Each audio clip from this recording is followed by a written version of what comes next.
I was 3 months away from breaking the promise I'd made to my dying father when a blizzard stranded the most feared food critic in America in my small town. The only place open for dinner was my struggling diner, and the only thing I could serve him was my dad's not glamorous beef stew, the exact recipe that was driving me out of business. I watched Anthony Wright take his first bite, waiting for the scathing review that would finish me off. Instead, he put down his spoon, and tears started streaming down his face. Before we get into this story, I'm curious, what's your ultimate comfort food? Drop your answer in the comments below. And if you love stories about family recipes, unexpected connections, and the memories we carry in every bite, please subscribe so you don't miss our next one. Now, let me take you back to the worst and best night of my life. The Blue Ridge Diner looked exactly as it had for the past 50 years. Red vinyl booths, a chrome-edged counter with spinning stools, a jukebox in the corner that still played actual records, and a menu that hadn't changed since 1978. My father, Samuel Parker, had opened the place when he was 25, and he'd run it with the same stubborn consistency for 5 decades, until a heart attack took him 6 months ago. I'd inherited the diner along with his dying words. "Promise me you won't change the menu, Austin. Not one dish. People need things they can count on." So I'd promised, and I'd kept that promise even as I watched the diner slowly die. The problem wasn't the food. It was perfectly good, honest comfort food. The problem was that perfectly good didn't cut it anymore. 20 miles away, trendy farm-to-table restaurants were serving deconstructed pot roast and artisanal meatloaf. Food bloggers were raving about molecular gastronomy and fusion cuisine. And here I was, 32 years old, serving the exact same beef stew my father had been making since before I was born. My girlfriend, ex-girlfriend now, had put it bluntly when she left 3 months ago. "Austin, you're not honoring your father's memory, you're living in it. This town is dying, this diner is dying, and you're going down with the ship because of a promise that doesn't make sense anymore." Maybe she was right. Our customer count had dropped by 60% in the last 6 months. The younger families went to other nearby cities for dinner. The tourists stopped at the new cafe on Main Street with its Instagram-worthy latte art. My regular customers were literally dying off.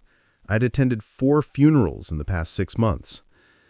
I was running the numbers for the 3rd time that week when the blizzard hit. It came out of nowhere on a Tuesday evening in February, one of those freak storms that turns the world white in minutes. By 6 p.m., the roads were impassable, the power was flickering, and the few customers I had were long gone, safely home before conditions got dangerous. I should have closed early. I should have locked up and headed to my apartment above the diner. But something, stubbornness maybe, or the habits of a lifetime spent in this place, made me stay open until our posted closing time of 9 p.m. At 8:47, the door opened, bringing with it a blast of snow and cold air. The man who entered was tall, probably in his mid-50s, wearing an expensive wool coat now dusted with snow. He had sharp features, silver hair, and the kind of presence that made you pay attention. Even covered in snow and clearly exhausted from fighting the storm, he carried himself with an authority that seemed out of place in this small town. "Thank God," he said, his voice cultured, with the faintest trace of a New York accent. "I've been driving for 20 minutes looking for any sign of civilization. Are you still serving food?" "Yes, sir," I said, "because that's what you say in a small town, even when you're minutes from closing and facing the end of everything you've known. Have a seat anywhere. Can I get you some coffee to warm up?" "Please." He chose a booth by the window, though there was nothing to see but swirling white. As he removed his coat and settled in, I got a better look at him. Something about his face was familiar, but I couldn't place it. I brought him coffee and a menu, watching as he glanced at it with an expression I'd seen 1,000 times. Polite disappointment at the limited, old-fashioned options. "What do you recommend?" he asked, and there was something in his tone that made me defensive. "The beef stew is our specialty. It's been on the menu since we opened. Comes with homemade biscuits and a side salad." I'll have that then. He handed back the menu and pulled out his phone, frowning at the screen. No signal, of course. The storm's knocked out the cell tower.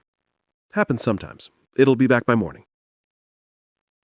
I retreated to the kitchen, grateful that I'd made a fresh batch of stew that afternoon. My father's recipe was simple.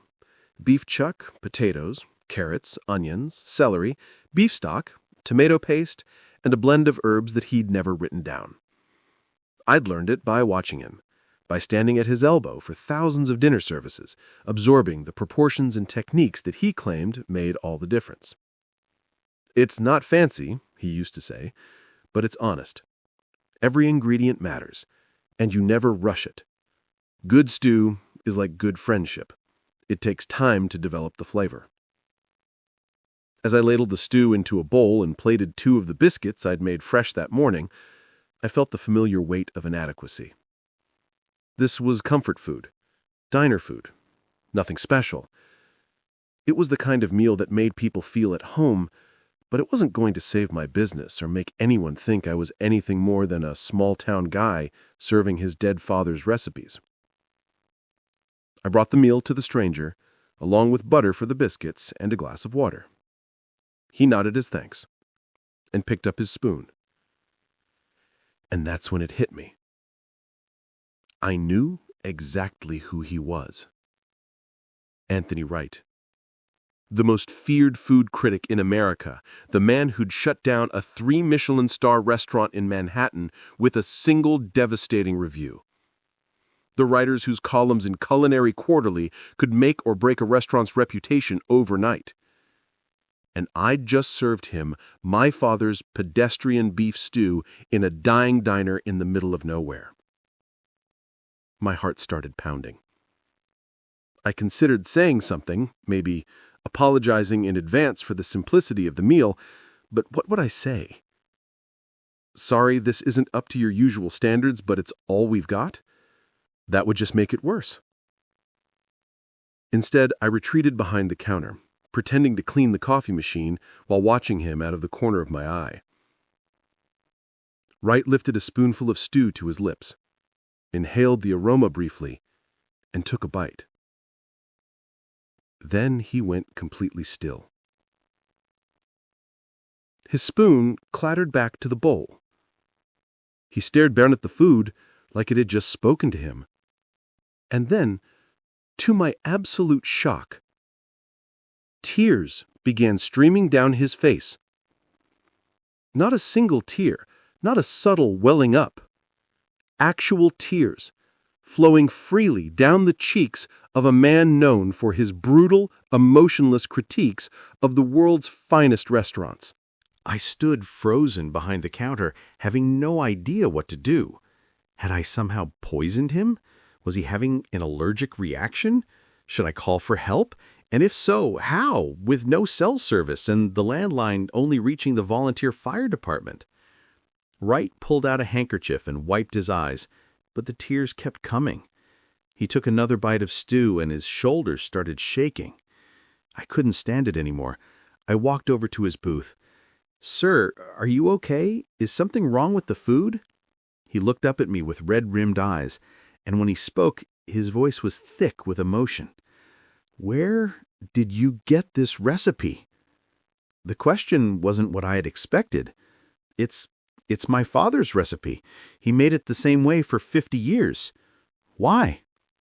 Every ingredient. I need to know every ingredient, every technique, every single detail of how this was prepared. I sat down across from him, completely confused. It's just a beef stew, chuck roast, vegetables, stock, tomato paste, herbs. We braise it low and slow for about 4 hours. Nothing fancy. "The herbs," he said urgently. "What herbs exactly?" "Thyme, bay leaves, and—" I paused because this was the part my father had always been mysterious about. "And something else. My dad called it his secret ingredient, but he never told me what it was. I finally figured it out by smell. It's marjoram, just a tiny amount added in the last 30 minutes of cooking." Wright put his head in his hands. Marjoram. Of course. I should have known. I should have remembered. Mr. Wright, I said, because there was no point pretending I didn't know who he was. I don't understand what's happening. Did I do something wrong? He looked up at me, and his expression was a mixture of grief, wonder, and something like joy. You know who I am? Everyone in the restaurant business knows who you are, sir. Then you should know that I've eaten at every restaurant worth mentioning in North America and probably half of Europe. I've had meals prepared by world-renowned chefs, dishes that cost more than most people make in a week. I've tasted innovation, artistry, and culinary genius at the highest level. He gestured to the bowl of stew in front of him. And this simple beef stew in a diner is the most important meal I've had in 20 years because it tastes exactly, impossibly, perfectly like my mother's recipe. A recipe I thought I'd lost forever when she died. The kitchen felt too warm suddenly. I loosened my collar. That's not possible. My father created this recipe. Did he? Wright asked gently. Or did someone teach it to him? I sat back, my mind racing.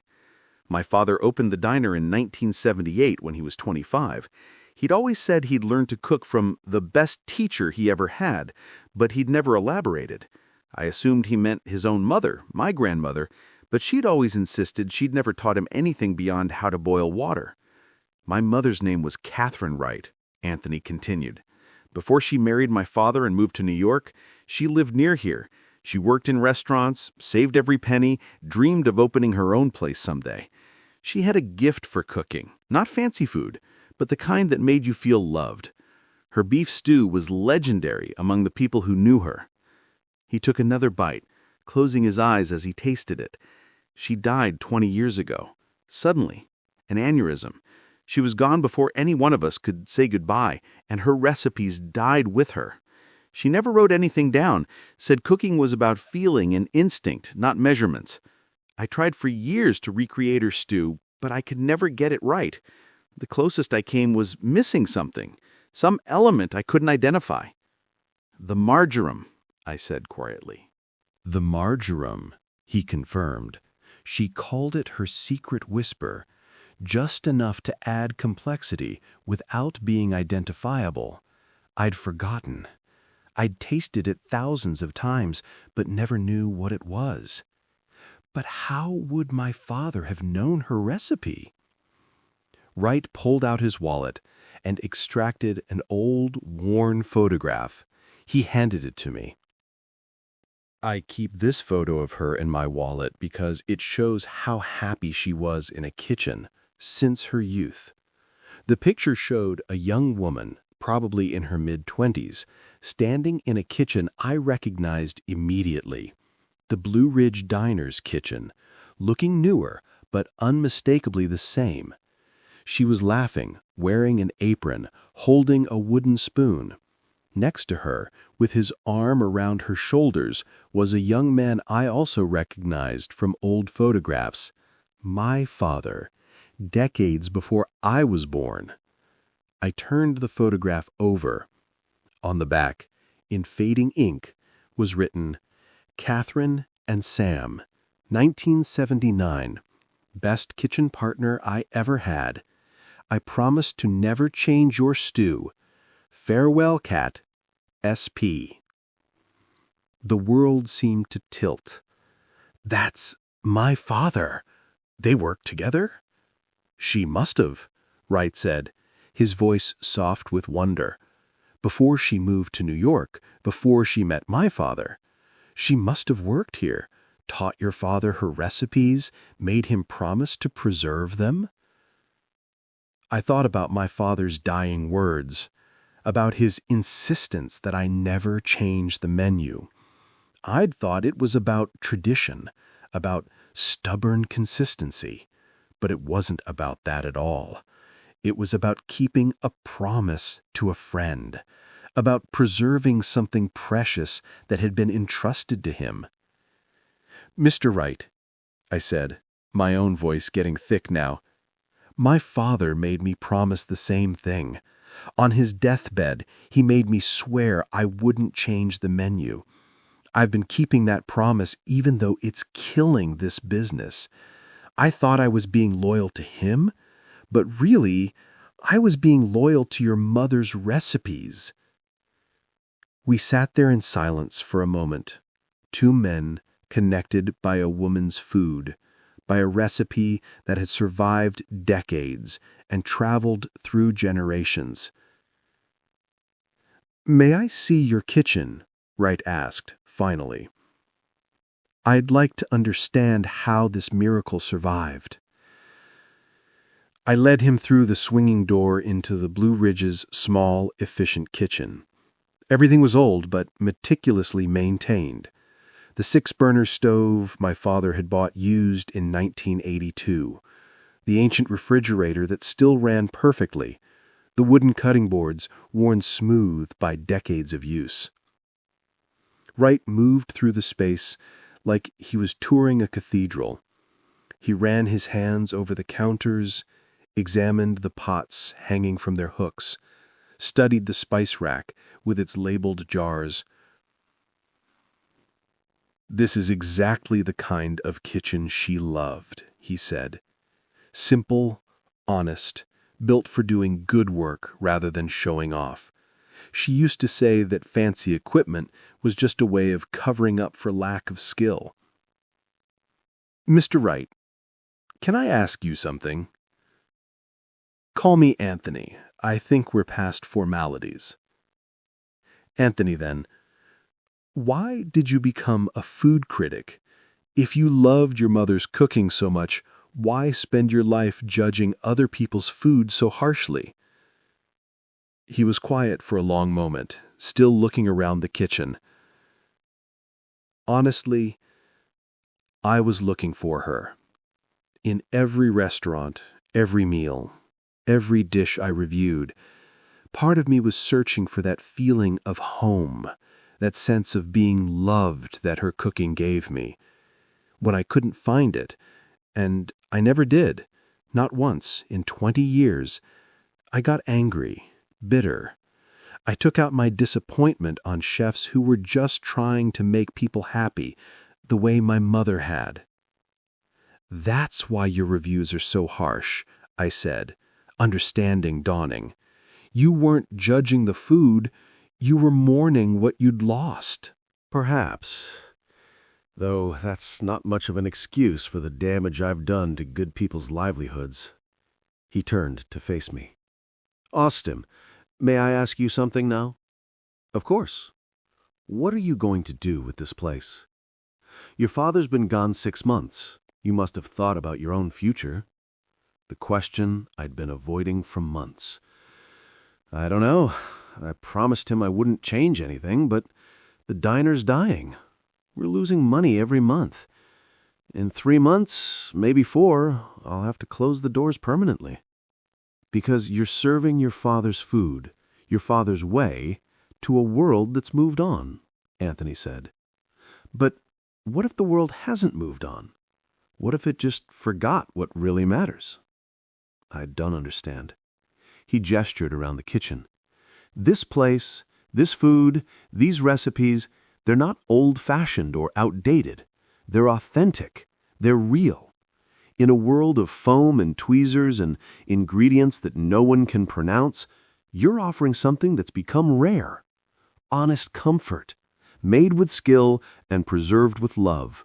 That's not worthless. That's priceless." "Then why is no one coming here?" I asked, the frustration of 6 months finally breaking through. "Why am I serving 20 meals a day when I used to serve 100?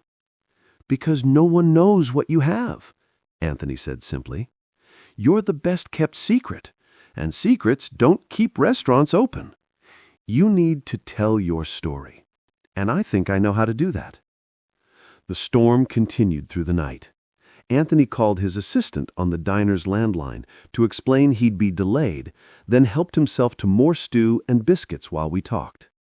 He told me about his mother, not Catherine Wright, the cook, but Catherine the person, how she'd sing while she chopped vegetables, how she'd believed that feeding people was a way of loving them, how she died with dreams unfulfilled, never having opened her own restaurant, but having touched countless lives through her cooking.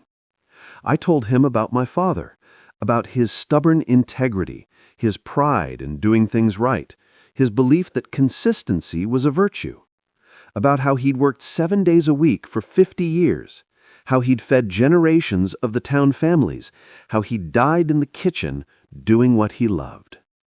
They sound like they understood each other, Anthony said. Your father and my mother, both of them believers in the power of simple, honest food to create community. He kept her recipe alive for 45 years, and I've been keeping it alive for him. But I don't know if that's enough anymore. Then let's make sure it is, Anthony said. 3 days later, after the roads were cleared and Anthony had returned to New York, I got a call from him. I've written something. It's not my usual kind of review. In fact, it's not a review at all. It's a story about food and memory and the connections that survive us. I'm sending it to you before I publish it. If you're not comfortable with anything, I'll change it. The email arrived moments later. I opened the attached document and started reading.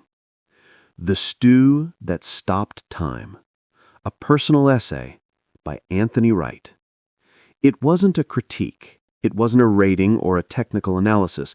It was a love letter to his mother, to my father, to the Blue Ridge Diner, and to the power of food to carry memories across decades. He wrote about the blizzard, about finding the diner, about that first bite of stew that had transported him back to his childhood.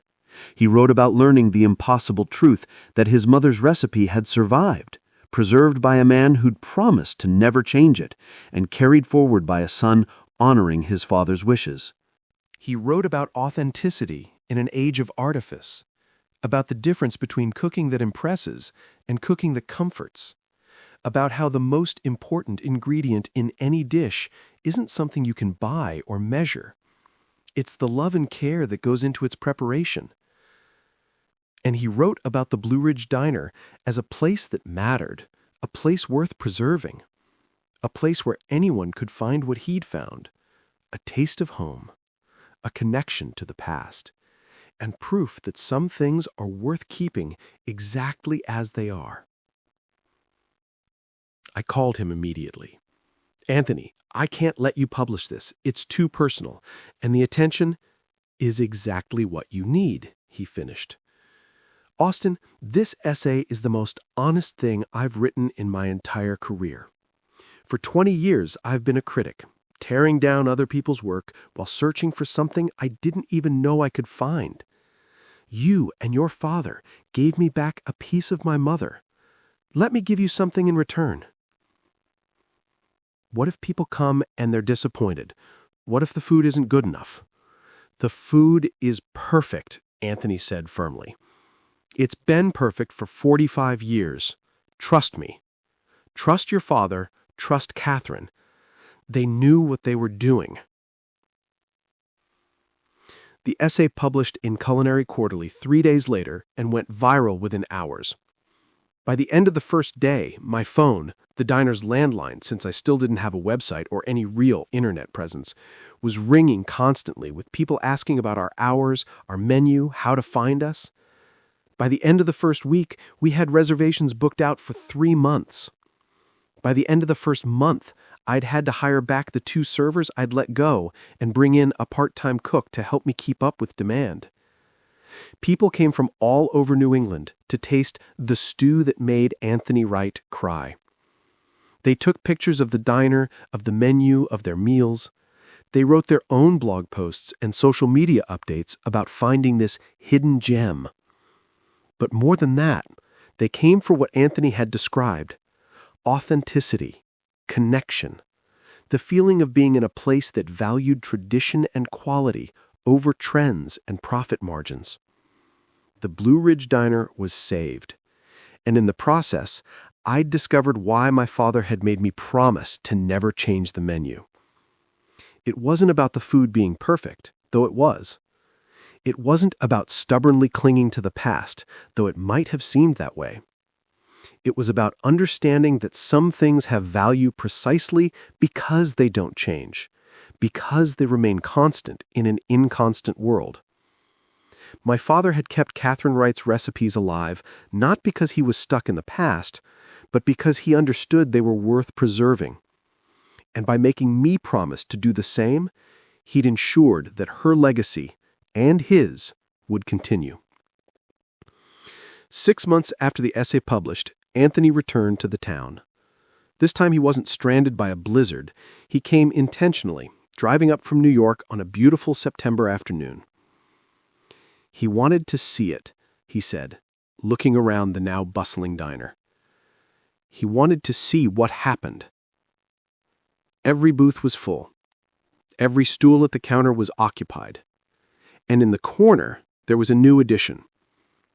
A framed photograph of a young woman in a kitchen, smiling as she held a wooden spoon, and a young man with his arms around her shoulders, smiling as well. Anthony stood in front of the photograph for a long time, not speaking. When he finally turned back to me, his eyes were wet again. "Thank you," he said, "for keeping her alive, for honoring what my mother and your father built together." "Thank you," I replied, "for helping me understand why it mattered, for showing me that keeping a promise isn't the same as living in the past." We had dinner together that night after closing. Beef stew, of course, and biscuits, and conversation that lasted until midnight. We talked about our parents, about the legacies they'd left us, about the unexpected ways that love and memory endure. "I've decided something," Anthony told me as he prepared to leave. "I'm retiring from restaurant criticism. That essay I wrote about this place, that's the last one. I'm done judging other people's passion. I want to do something different." "What will you do?" "I'm writing a cookbook about my mother, about her approach to cooking, about how food connects us to the people we love. And I was hoping you might help me. Your father preserved her recipes. Maybe together we can share them with the world." 6 months later, Catherine's Kitchen, Recipes for Connection was published. It featured Catherine Wright's recipes, prepared and photographed at the Blue Ridge Diner, with stories from both Anthony and me about the parents who'd shaped us. The book became a bestseller, but more importantly, it helped people understand what my father had always known, that the best food doesn't have to be complicated or innovative. It just has to be made with care, served with love, and shared with people who matter. The Blue Ridge Diner is thriving now. We serve the same menu we've always served, made the same way it's always been made. People come from all over to taste Catherine Wright's recipes, preserved by my father and carried forward by me. And every time I ladle out a bowl of beef stew, every time I add that secret whisper of marjoram in the final 30 minutes, I think about the promise my father made to Catherine 45 years ago and the promise I made to him. Some promises are worth keeping, even when, especially when, they seem to hold you back. Because they're not really about the past. They're about carrying forward what matters, about honoring the people who shaped us, about preserving the connections that make us human. My father's not gourmet beef stew saved my diner. But more than that, it connected me to people I'd never met, taught me lessons I didn't know I needed, and showed me that the most important ingredient in any recipe isn't something you can buy or measure. It's the love that survives us, preserved in every carefully followed instruction, every secret ingredient, every promise kept. What did you think of the way Anthony dealt with grief through his search for his mother's recipe and how he transformed that pain into preserving her legacy? Share your thoughts in the comments below. If this story about family recipes, unexpected connections, and the power of keeping promises touched your heart, please hit that like button and subscribe for more heartwarming stories every day. Don't forget to click the notification bell so you never miss our next uplifting tale. Thanks for watching, and we'll see you in the next one.